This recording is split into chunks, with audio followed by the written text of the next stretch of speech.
Hey everyone, welcome back to our channel. Today we're going to show you how to translate text from an image using the Gemini app.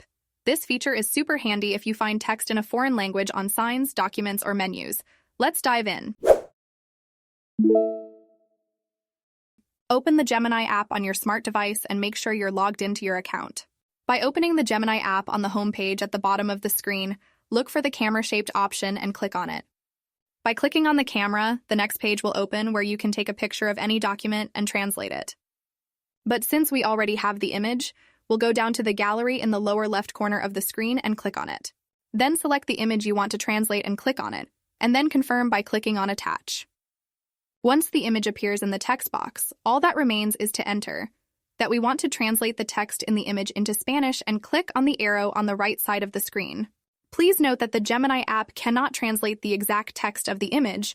It will only translate the text in the image. And there you have it. This is how you can easily translate text from an image using the Gemini app. Whether you are traveling or working on a project, this feature is a game changer.